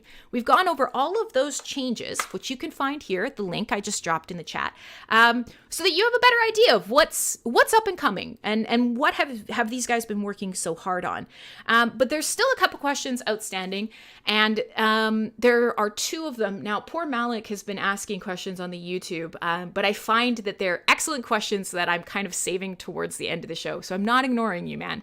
But Witty did say that he would like to circle back around to the expiring governance votes. And I'm sorry I lost your question in the chat. So the other thing is, as we're now kind of in the weeds, the back end of the show today, we have about 40 minutes. We may or may not use all of it. You guys are listening now. Do you have questions about anything? Now is the time. Or if you're one of the devs who's jumped in, because I see lots of you here who are working either, tangentially in the core code or on core dApps or tool sets. If you want to jump in, now's a good time. But Engine Witty had asked a little bit more about the governance voting. So if he can maybe repeat his question, that would be great. But since I got you guys in here, the sort of big guns of the core code, one of the viewers on YouTube is asking a little bit more about Hive as being bulletproof and battle tested. And so he's asking, have we seen anything like API exposure, mining race attack, reordering attack, peer flooding attack, things that happen sort of, or that are being highlighted in the DeFi space right now and in some of the other projects around the crypto ecosystem? Does anybody want to kind of tackle why Hive is actually really resilient against some of these? Yeah, I can cover some of those issues at least. Very nice. So we haven't had any real forking attack ever. Part of that's due to the delegated proof of stake system, I guess, that we have. So you really can't do a traditional mining attack on Hive because that requires basically an attack on a proof of work system. We're not proof of work. So the way to attack basically would be to grab a lot of stake. So we're aware that there's been a case of that, but it wasn't on Hive. And that was a kind of special case because there was one entity that started out with a huge amount of stake at the beginning. And we made sure that didn't happen this time around. So yeah, this time I don't know of any successful proof of stake attack on a system where the stake was reasonably distributed at startup. So I think we're fairly safe so far on that point. There's been one attack that we did envision, which would be a stake-based attack from funds held on an exchange. If exchange had a large percentage of the funds, that they could potentially be used to attack the system. And to address that potential possibility, we made a change, I believe, in Hardfork 24, which once you stake your Hive, there's a 30-day period before you can vote with it on governance. So that gives other stakeholders an opportunity to recognize the situation and take appropriate action. So if somebody actually hijacked an exchange, for instance, stole all the Hive from that exchange, we could then try to power that up. We could basically freeze those funds and prevent that from happening. So that's the stake-based attack. The peer-to-peer layer is pretty darn resilient. Every once in a while, we've seen something that could be used as an attack and is fixed. That there was, in fact, I think this hard fork does address a potential attack method. Let me see if I can find the issue on the peer-to-peer network. Sure. And actually, it was this attack was actually launched against BitShares, which uses the same peer-to-peer network code. So Okay. we basically took a fix from that network, from that code base, and incorporated it into our code base. And I can't remember the details of it now, but eventually it was just a way that somebody could essentially starve a peer nodes by continually connecting up to it and doing something. I honestly would have to go look at the exact attack to give you the details about it at this point, because I didn't work on the code fix. I just read through it at the time.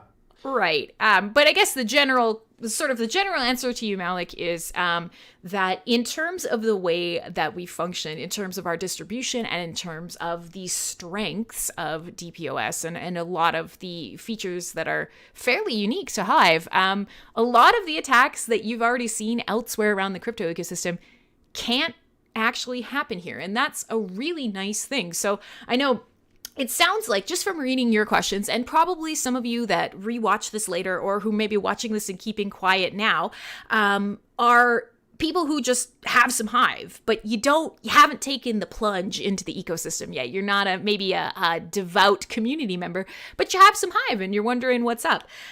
So I'm glad you're here and I'm glad you're asking questions. Certainly, Autocrat, I see your question as well. I still got to get to Witty's question. Don't worry, not ignoring you. We have 40 minutes. We're good.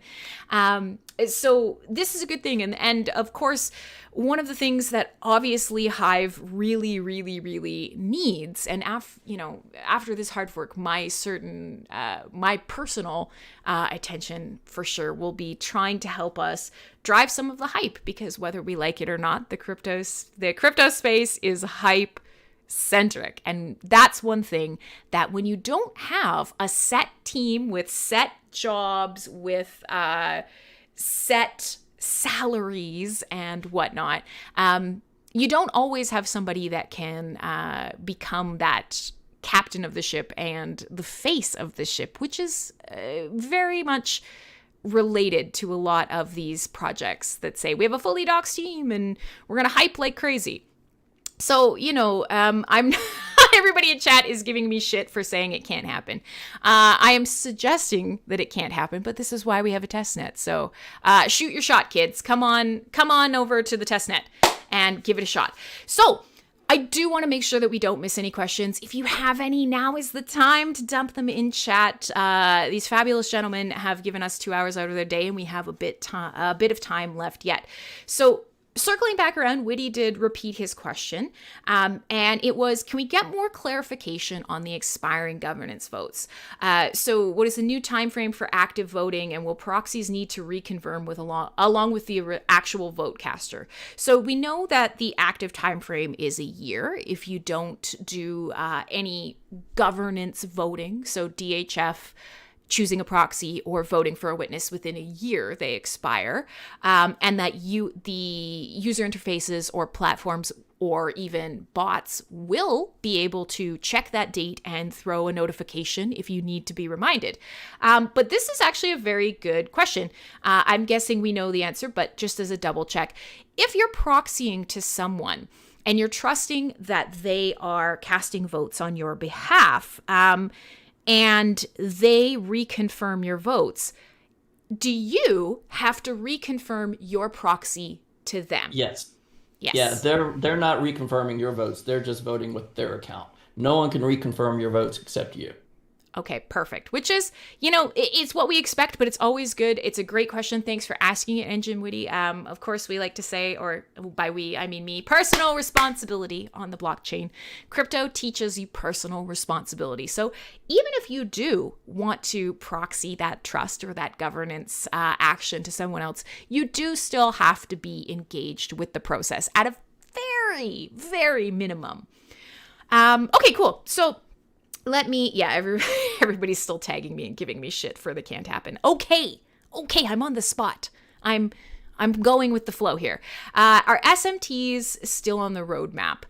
Whew, that's a loaded question. Well, and I think this actually parlays into a second question, which was, can we talk a little bit about second layer?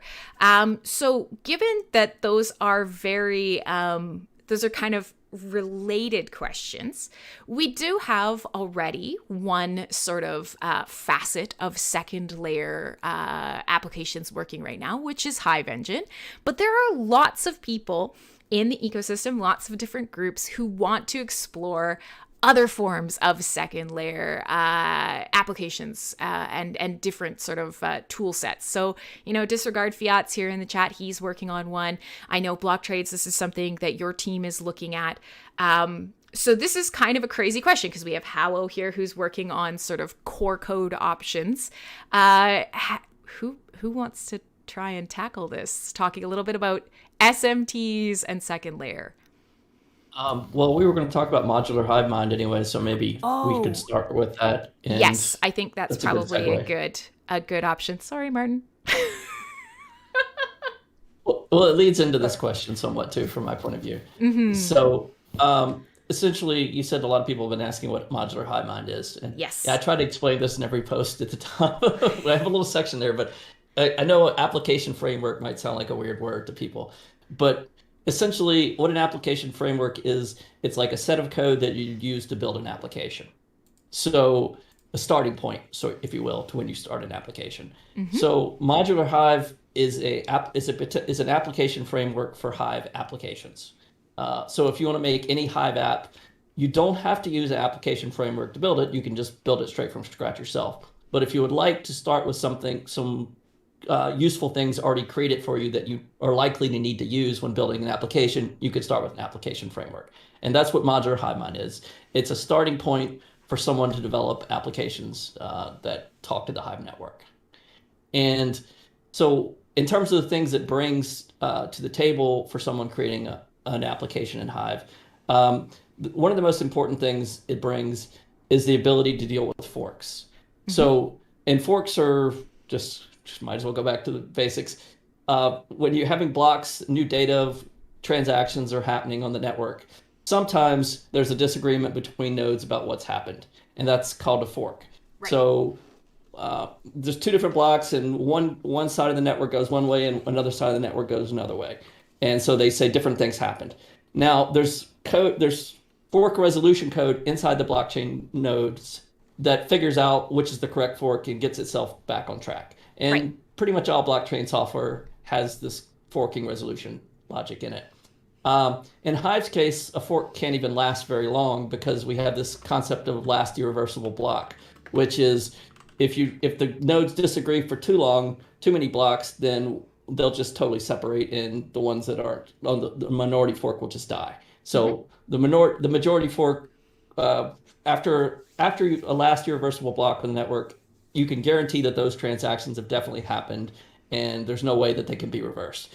But normal blocks after the last irreversible block can be reversed by a fork. So there's always some question that the data you've got may not be true forever. And that's just something you have to deal with blockchains. And you want to deal with that gracefully as an application. So as an application, you're stuck in this situation. Well, one thing you could do is just not pay any attention to data until after the last irreversible, but only old data that's before that irreversible block. Right. And ignore blocks after that until they've been also made irreversible.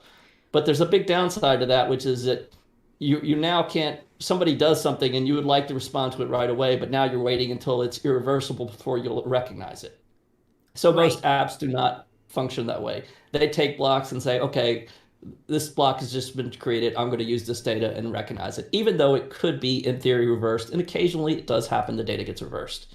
So this causes a problem for applications because now they have to deal with the idea that data they've got may be changed by a fork. So what we've done with what we're doing with Modular Hive Mind is making a system that automatically notifies you that the block has changed, and then basically will call the code that you normally use to generate data based off of that block and said, change all that data, reverse it back to the state before the block, and play this other block which has the correct data on it. So it sort of fixes, it allows you to automatically deal with this problem of blocks that may be reversed by a fork. Yes. And so this is huge, and just actually that was a really clear explanation. Excellent work. But for those of you who might still be scratching your head a little bit, what this essentially refers to is when you go to a website and you click on something, you don't want to wait for it to load forever. Now, in the time that you go to, say, a Hive interface and you click on something, look at something, take an action, there's a lot that happens in the background. Whatever you're doing has to go to the blockchain. It has to be put into the blockchain. It has to be confirmed, made irreversible. It has to be called back from the blockchain and then displayed on the front end. Well, let's think about your intranet experience day to day. Nobody wants to wait. That stinks. We don't like that.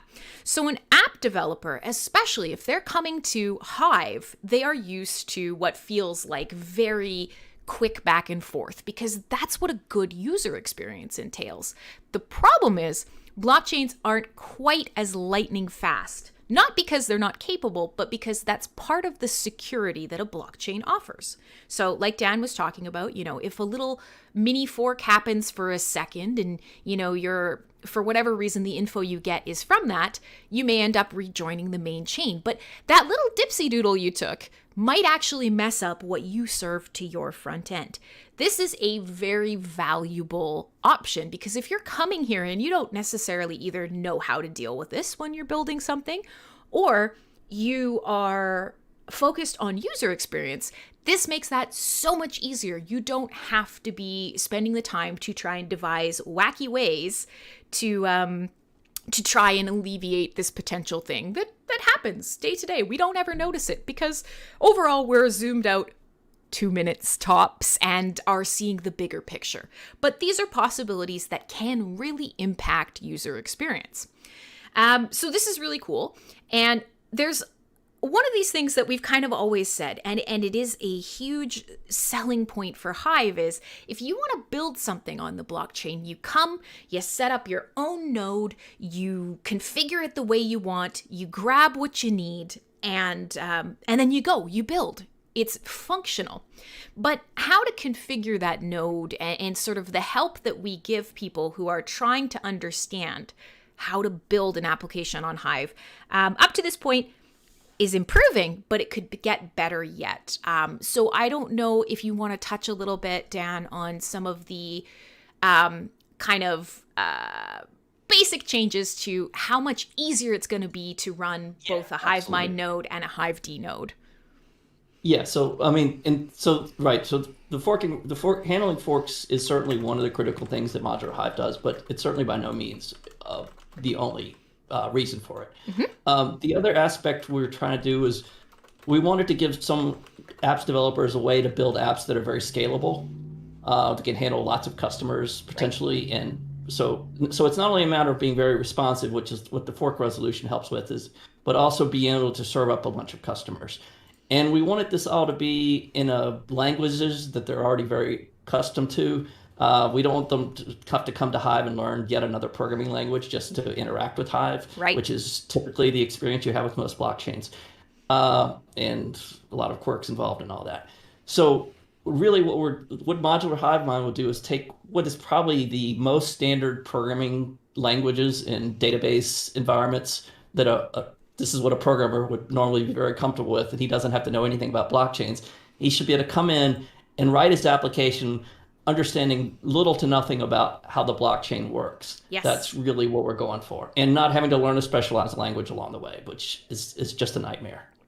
Yeah, and this, to me, maybe a connection that if you haven't kind of sunk some thought into it, I certainly have, is that this ties in very nicely to the idea of we have a growing DHF, which functions very well in terms of supporting sort of the very basics inside of keeping our blockchain healthy and happy. But one of the kind of great opportunities for the DHF, which has not kind of sprung forth into the world yet, is attracting outside developers who have a choice of blockchain and who have maybe even heard of other blockchains but struggled to kind of get engaged with them.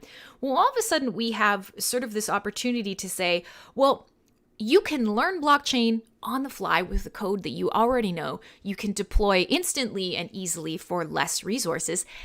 And you could participate in an ecosystem where there is a funding mechanism, which if you are either bringing a service that is really exciting, may actually help you take it to the next level, or potentially could become sort of the backbone for a really exciting hackathon or a really exciting competition for kind of helping people jump into blockchain.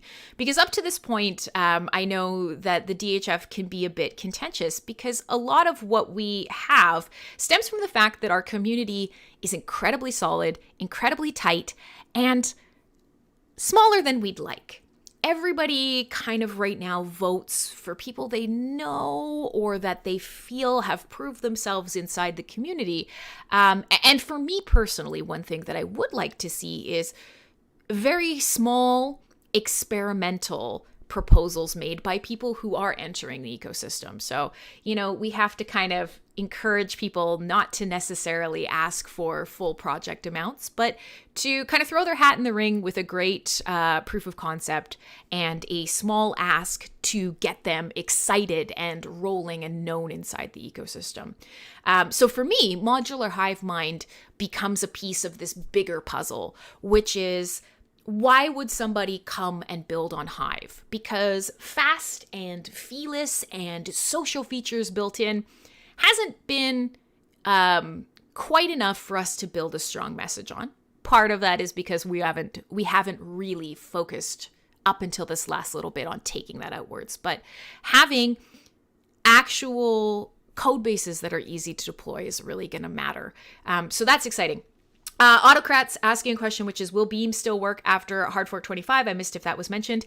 As far as we know, yes, it should be. I will be checking in with Holger in the coming days just to make sure that the libraries are updated.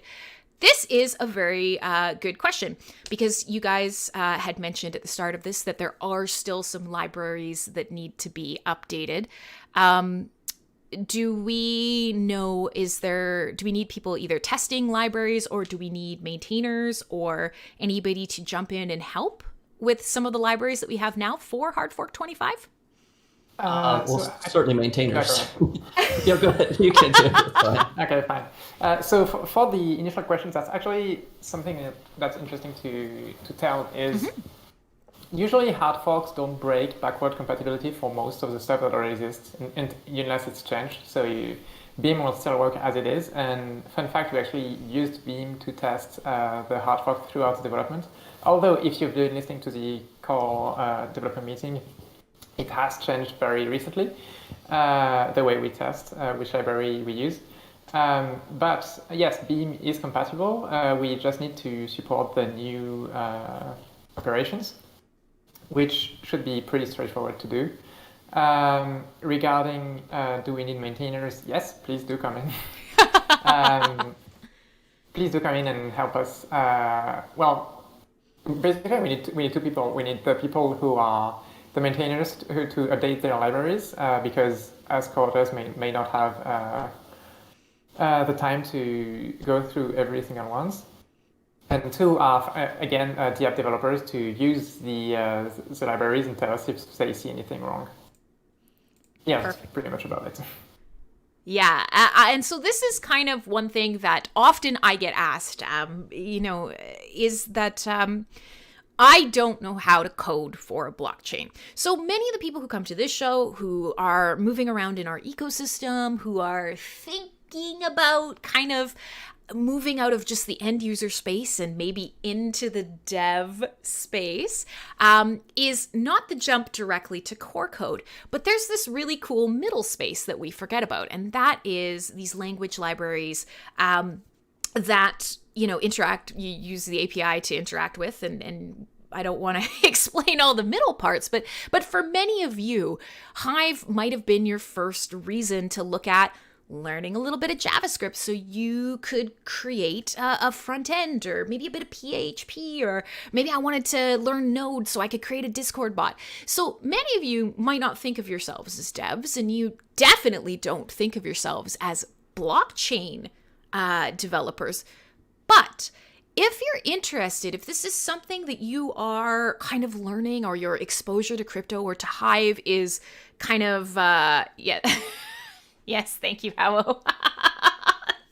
I mean, you could still, the piston could still, okay, anyways, doesn't matter. How is correcting me, PHP is a bad example. But regardless, what I'm saying is if you have kind of, if you have explored a language, a programming language because of Hive, there's still an opportunity for you to get involved. Maybe you're not going to jump right in and start suggesting things for code changes to these libraries, but we really, really welcome you to check out the overall Hive code base. Come check out these libraries and even just make comments about, I'm a new person who's just learning JS and I want to do this thing. So can you either point me to that, or can we work on this because it's going to be useful? So please, if you're listening to this and you don't feel codey enough, that's not true. We still have this amazing open source blockchain that could still incredibly benefit from your skills. I did mention earlier that if you have something that goes beyond the scope of today's talk and you really want to get it off your chest, or you want to open discussion on this, then please post in the Hive improvement community, or start checking out this GitLab repo that we have. Just a note on the Golang library, Benjamin Flanagan has started some work on that, and I know there are a couple of other devs who are really interested in it. So perhaps I can corral you all in one place, and you can help make it happen. So we are here. We have 20 minutes or less left in the show. Dan, Blocktrades, Martin, Howo, Marky, everybody who has been participating has graciously given us 2 hours of their time. We've talked about a ton of stuff today. So I'm going to drop the link on the overlay in the chat one more time. Here is the new release of Hive D, which is the software that the rules that the Hive blockchain runs on. And the changes that are proposed at that link, we've gone over each one in detail today. These are the changes to the rules of the Hive blockchain that will happen in Hardfork 25. So knowing that we're kind of slowly approaching a denouement here, do any of you guys have any other questions or comments or things that we can that we could go over for you today, or that we can kind of take and chew on and turn into something great in the coming weeks for Hive? Let us know. But otherwise, I think we're doing pretty good. So this is kind of open mic time for any of you who have questions or comments that you feel might have gotten missed in the absolute insanity that chat turned into for the middle part of the show. Please drop something in chat. Engine Witty, I'm gonna go with the Jeopardy answer. Can you please frame that in the form of a question? Just HBD. HBD. Can you frame that in the form of a question?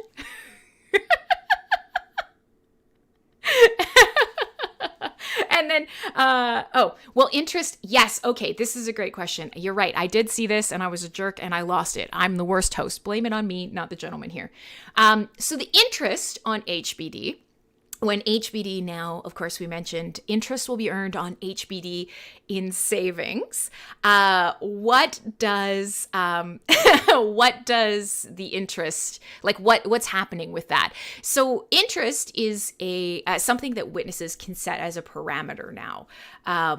So maybe we could talk a little bit more about how the interest and the amount of interest is going to look in terms of this. Okay, so there's actually no changes there. It's been the way it's, I guess, been from launch of the feature for paying interest.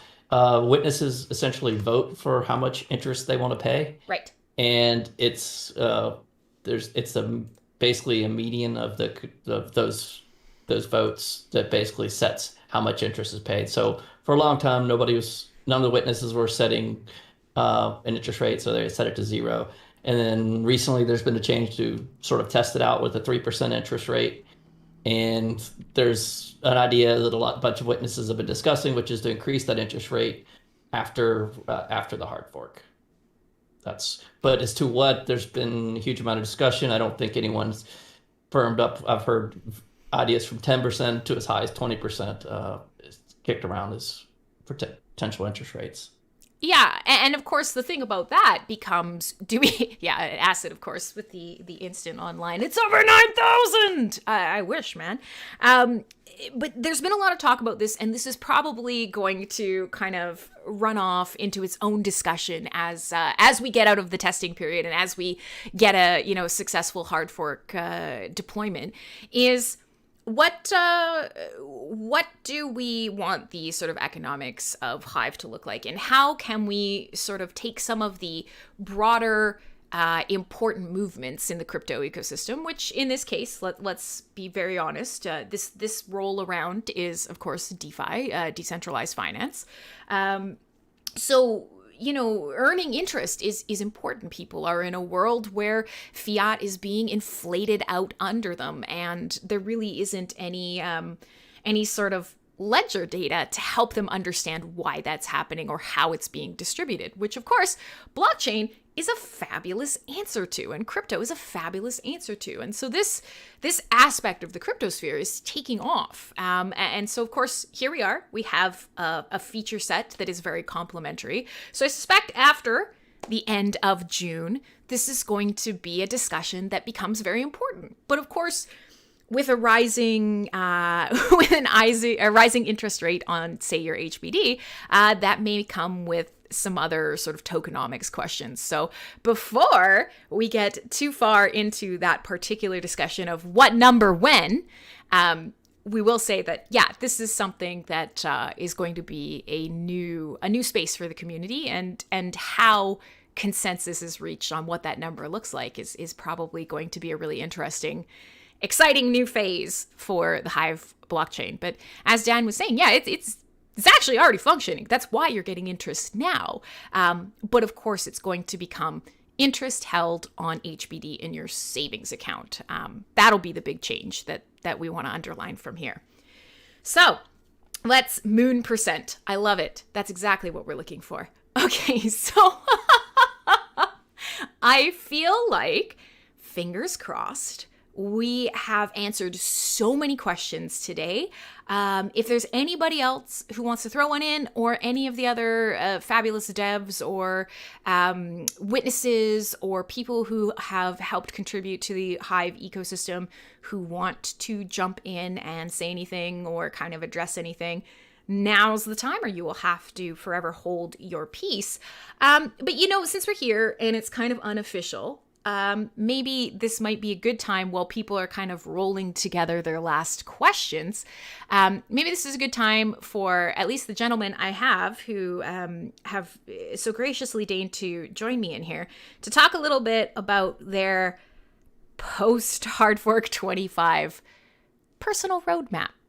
And again, I'm going to throw this out there. Don't take anything today said as gospel, but one of the fabulous things about having people here who have a very tangible impact on the Hive blockchain is that we can ask them about what do they want to see coming up after the hard fork. So I don't know which one of you guys wants to jump in first, but why the hell not?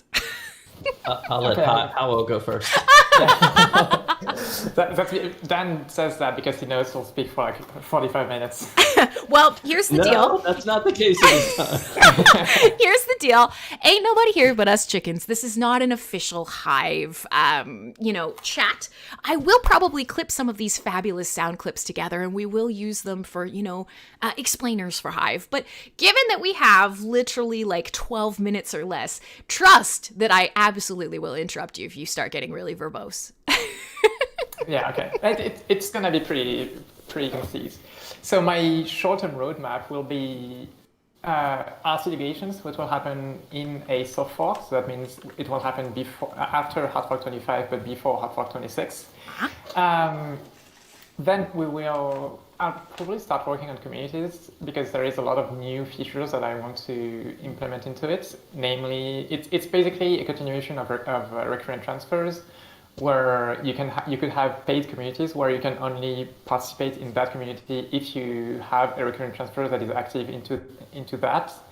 Also, some more on paid communities could be communities where you can, whenever you post, it sets automatic beneficiaries that goes to a set bot that could then go into whatever marketing community. You could have like whatever, like a lottery community where all of the posts contribute 5% to a pot, and then at the end of the month, you get something. Yeah, and there is, I think it's Jarvi who put me like a list long as an arm of community features they want to see. And I'm probably gonna be tackling that. And then let's see. Well, then Hardfork 26 is in quite a while, so by then we'll see what I'll be working on for the core code. And that's it for me in the next coming month also. Well, that's pretty good. And so a lot of these things you've actually been working on already. So, I mean, I threw you guys all under the bus by saying like, haha, tell me about your future Hive. But a lot of the groundwork, specifically for these features that you're talking about, you've been spending time on. So just to recap for people who are listening, RC delegations is one certainly that people have definitely been really interested in, and is going to be sort of an important part of the balance that we're going to need for scaling, especially when we talk about large applications or community onboarding initiatives, things like that. That's certainly something where we have we have the ability to start looking at. We don't necessarily need to focus on rewards, because more and more dApps that are being created on Hive are focused on using Hive's functionality, but not necessarily even need to worry about the reward pool. So delegation might not actually be the right answer, but we do need to make sure that people can take action. So resource credit delegation is going to be a really important part of that. And then, community features. Right now we have these great, awesome communities that function on this really sort of broad initial level. But for a lot of people who come here from other forms of traditional social media, there are some missing types of features.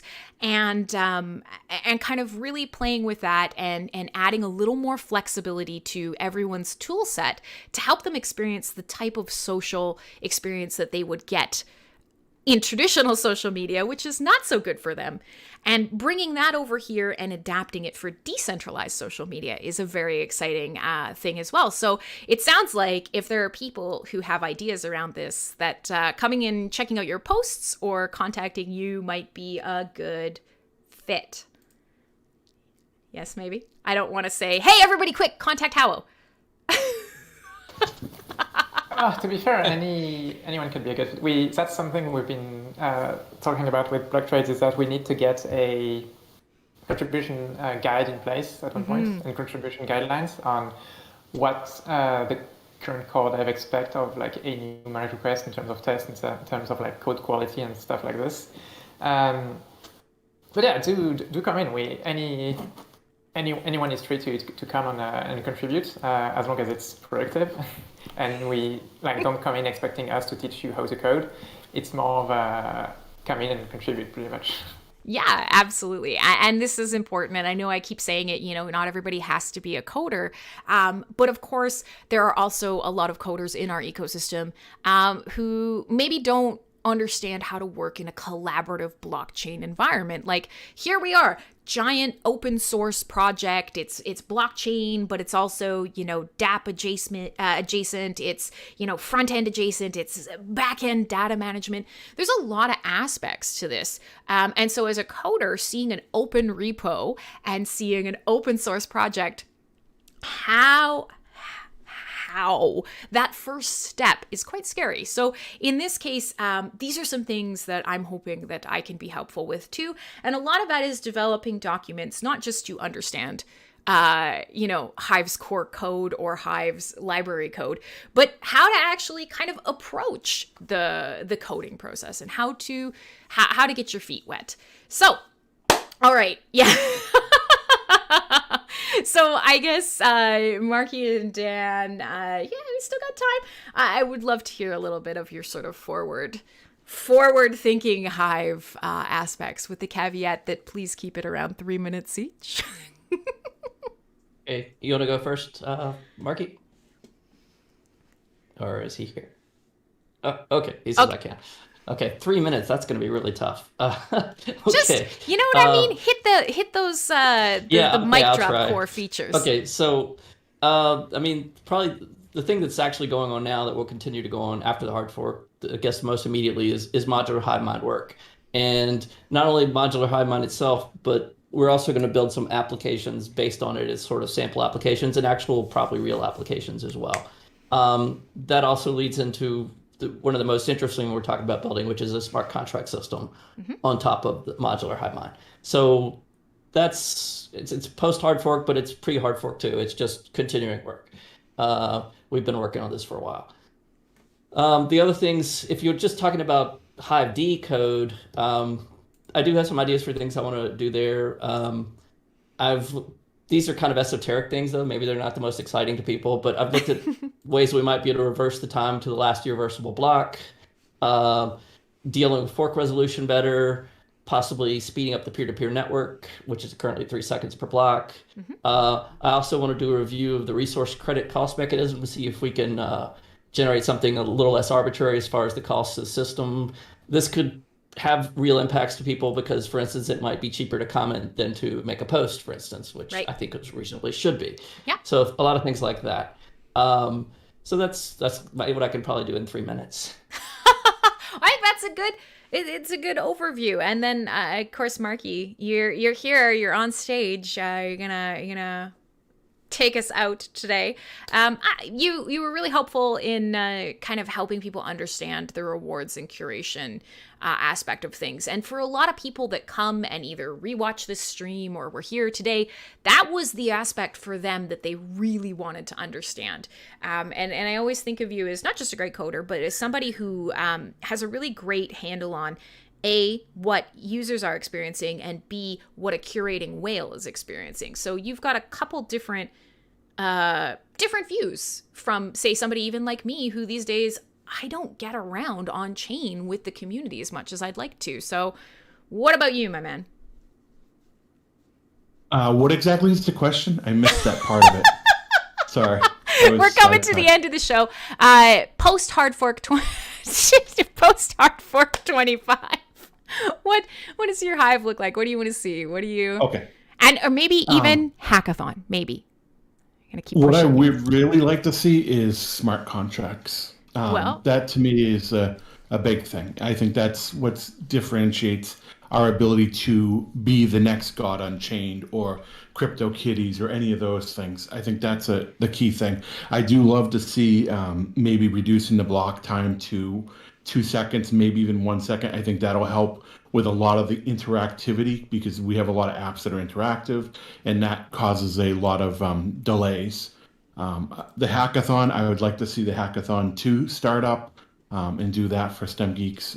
I think the first one was really well done, and I think with a DHF or something like that and more funding, I think we can go even further. Absolutely. And my goal is to go further than Hive and market it outside of Hive, and like Hacker Noon and all those other places, and try to get them aware of it. I think a lot of things right now has to do with onboarding. I think that's our most critical thing right now. And I think rebooting communities and projects like Utopia and Comic Open Mic and stuff like that, what is it, Comic or Comedy Open Mic, one or two. Yeah. But rebooting those things is going to be very doable with trails and stuff like that, where they're not penalizing people that are voting afterwards. So I think that's going to be really awesome to be able to do things. It's very possible that we can build a Utopia IO without having 4.5 million delegation.